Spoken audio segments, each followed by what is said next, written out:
Ora, bem-vindos ao podcast. Não arranjámos moderador, então isto vai ser mais uma conversa de café entre o Grupo 2 e o Grupo 6. O Grupo 2 constituído pelo Marcelo, pelo Pedro Prata e pelo Edi. E o Grupo 6 constituído pelo António Conceição e o Bruno Patrício. A primeira pergunta lançada é: qual a opinião em relação à especialização precoce? Se é positiva, se não é positiva e porquê?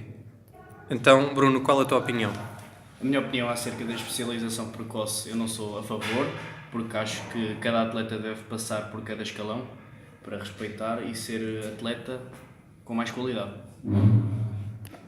Marcelo, qual a tua visão? A minha visão é que torna-se um bocado negativo a especialização precoce, porque os miúdos mais novos têm que se divertir a jogar e não pensar em ganhar jogos e ganhar títulos, sendo um bocado contraditório à ideia de crescimento e de maturação. E é só. Certo, António, e tu? Eu também neste âmbito também não concordo muito, pois acho que as crianças mais novas de uns 5 anos e 6 anos que começam já a treinar e especializar numa modalidade devem experimentar primeiro várias modalidades, devem também brincar mais no parque e divertirem-se mais também fora da modalidade e como subir às árvores e experimentar essas todas as experiências também de criança, de infância, antes de quererem especializar numa modalidade. E acho que só lá após 10, 11 anos ou mais 13, por aí, é que devem começar a especializar numa modalidade e aí então evoluírem e, se gostarem, então serem profissionais.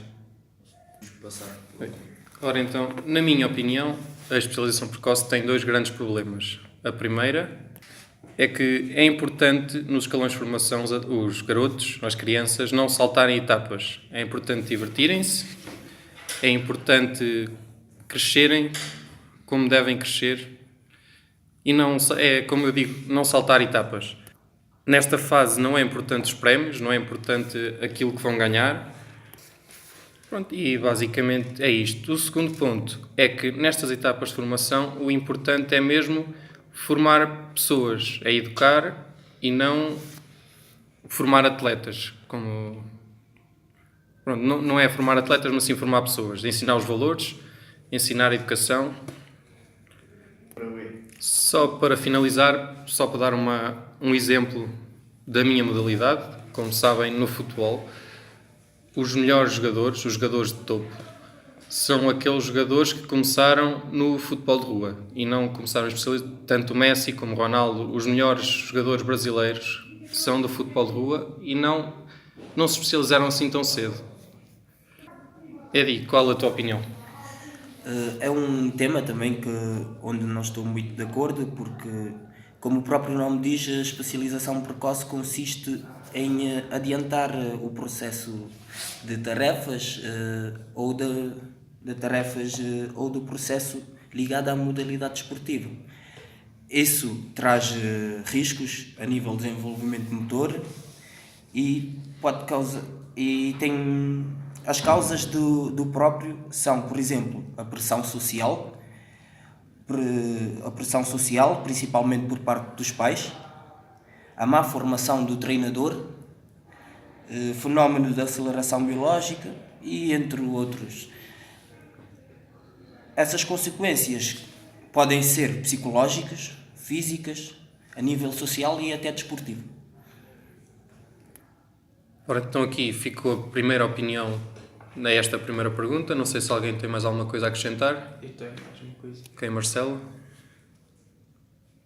Vou pegar num tema que o professor pôs na aula, que foi que na Primeira Liga Alemã e nas seleções os jogadores que conseguiam desde a base até ao topo da Primeira Liga e isso, não foram especializados numa só modalidade, praticaram vários desportos, várias atividades, o que levou a uma melhoria da sua performance no futuro. Certo. Ora, sendo que mais ninguém quer dar opinião acerca deste tema, vamos passar à próxima pergunta. O Edi já há bocado falou em relação aos pais. Qual então a vossa opinião em relação à participação dos mesmos nas etapas de formação do atleta? Ora então, Bruno, começamos por ti. Qual a tua opinião? A minha opinião é que os pais devem participar na formação dos seus filhos, porque os filhos veem os pais como uma referência e têm que ter um sentido de responsabilidade enorme.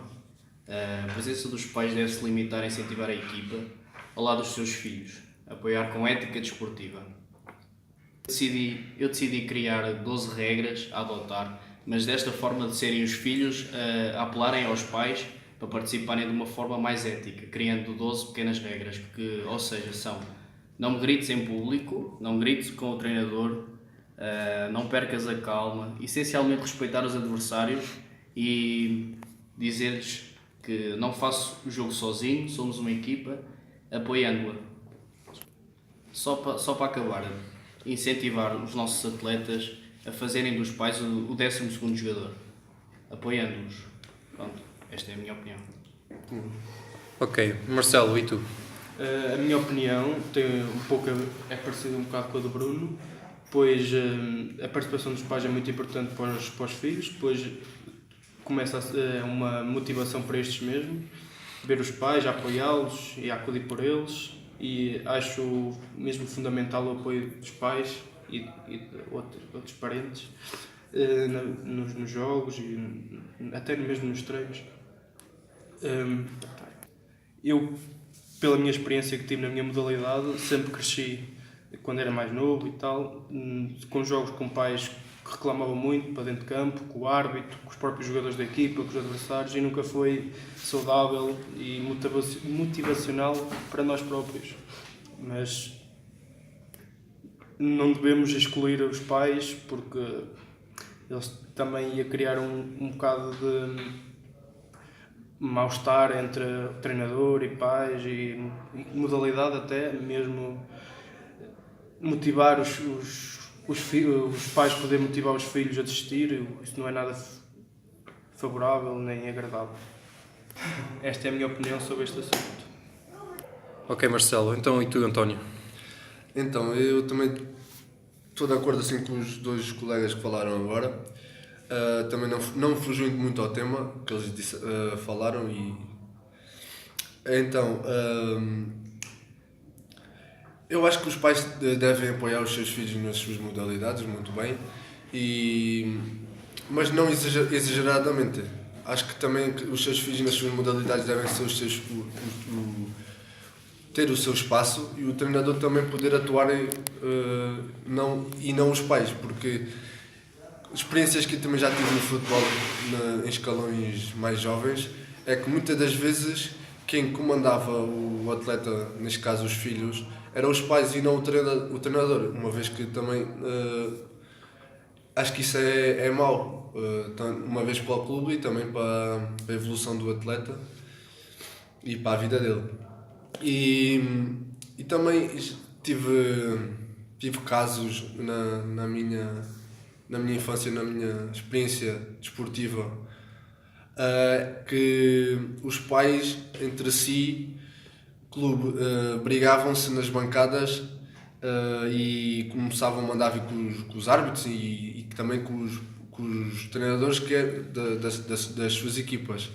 E por isso é que há que ter os pais há que apoiarem, mas também não de uma forma mais tranquila e deixarem os filhos jogarem à bola, no meu caso, na minha modalidade, que é jogar a bola, e é isso, não tenho mais a dizer. Certo. Ora então, na minha opinião e pela minha experiência pessoal, eu penso que é importante, tanto os pais como as pessoas importantes para a vida de cada criança, estarem presentes na prática desportiva das mesmas.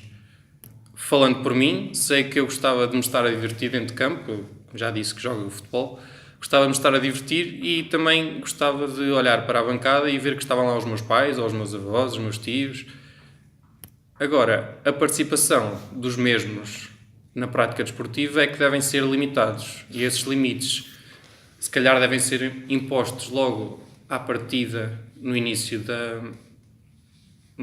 ano, tanto pelo treinador, pelo clube, como uma reunião talvez entre todos, e esses limites têm de ser respeitados.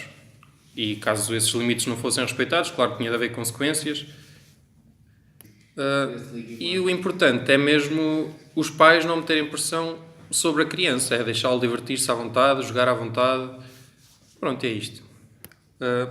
Edi, faltas tu então dar-nos a tua opinião. Na minha opinião, a participação dos pais é positiva, desde que ambos se sintam agradados com isso. Ela deve ser sempre positiva. Porque se aos pais desagrada o mau comportamento dos filhos, vale o mesmo também para os mesmos. E relembrando o papel fundamental que os pais devem desempenhar junto das crianças, incentivando-lhes, incutindo-lhes, melhor dizendo, o espírito de fair play e respeitando os colegas. E o respeito pelos colegas, melhor dizer. No meu ver, os pais devem ser os melhores adeptos da equipa e nunca interferir no trabalho do treinador. Ainda, aos pais estarem presentes na atividade física ou desportiva, digamos, do seu filho, está a contribuir para uma formação cuidada e saudável do próprio. Muito bem, Edi. Mais alguém quer concluir a sua opinião? Não? Então, damos assim dada por concluída o podcast.